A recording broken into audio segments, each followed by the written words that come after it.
behalf of the committee.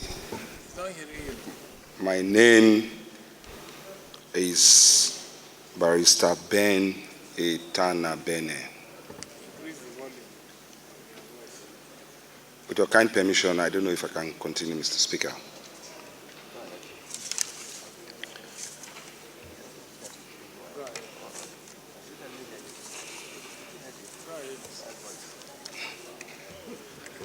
Have you moved? No, Mr. Speaker. Please go ahead now. Okay, thank you very much. I represent Okpe, Sapele, Uvwie Federal Constituency, Mr. Speaker. I'm from Delta State. Mr. Speaker, my dear colleagues, permit me to come under the protection of Order 8, Rule 5, to allow me to present this matter as one of urgent public importance.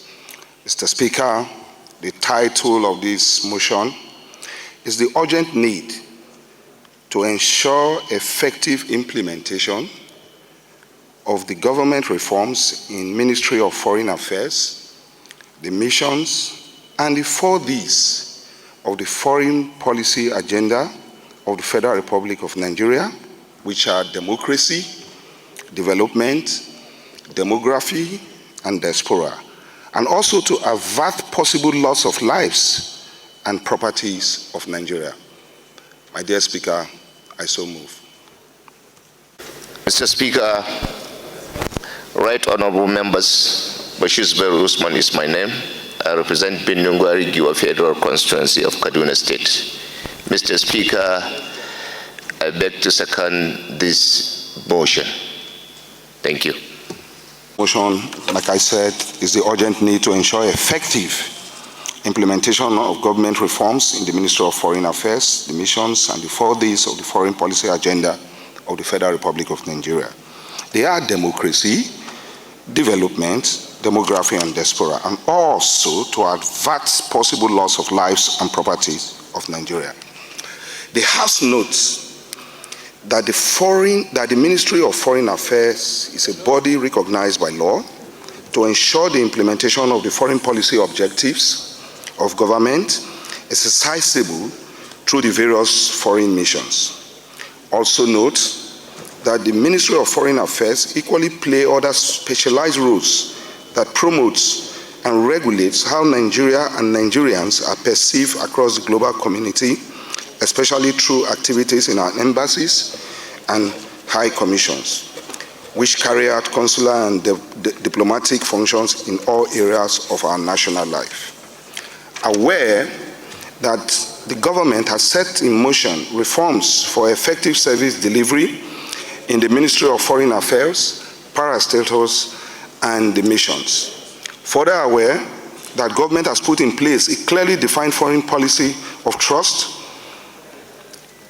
of democracy, development, demography, and diaspora, known commonly as the 4Ds, to usher in a new foreign policy focus for the country.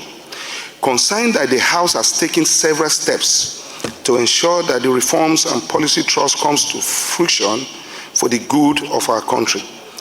And in spite all efforts of this House, Nigerians around the world are faced with challenges in consular services across our missions. Further concerned that many Nigerians are illegally held or imprisoned in foreign countries and often under harsh conditions that may lead to loss of lives if urgent actions are not taken.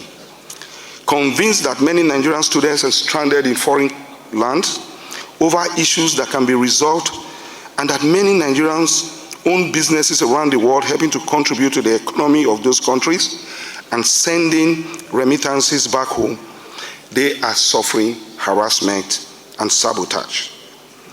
Cognizant that many Nigerians go through extreme difficulties to ensure visa for legitimate travels, including government officials and legislators, after paying exorbitant visa fees.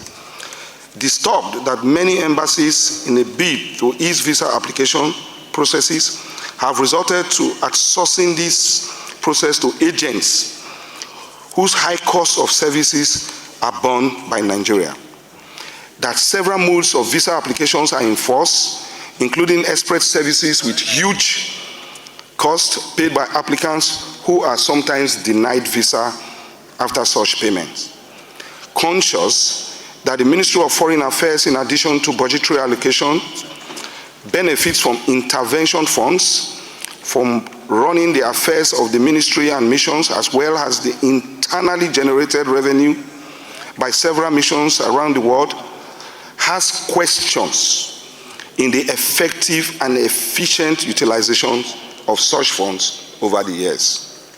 Perturbed that the committee had received several complaints regarding issues of employments in the ministry and missions, appointments, postings, redeployments, and disciplinary issues that have affected morals and service delivery. Further perturbed that the country has properties and assets across the world under various missions, many underutilized and several others abandoned, which, if properly audited and enhanced, will enhance efficiency of our foreign services and increase the revenue that is generated by the federal government. Worried that a lot of missions, local staff ceiling has been exceeded due to violation of rules, and in some instances the ceiling of foreign service officers. This has further resulted in indebtedness in the respective missions. Further worried that if these issues are not investigated, appropriate and urgent actions not taken by the House, it may lead to loss of lives and properties, further difficulties in visa and consular services, home and abroad, malfeasance and waste, inefficiency and loss of revenue, poor implementation of government reforms, and the 4D policy trust.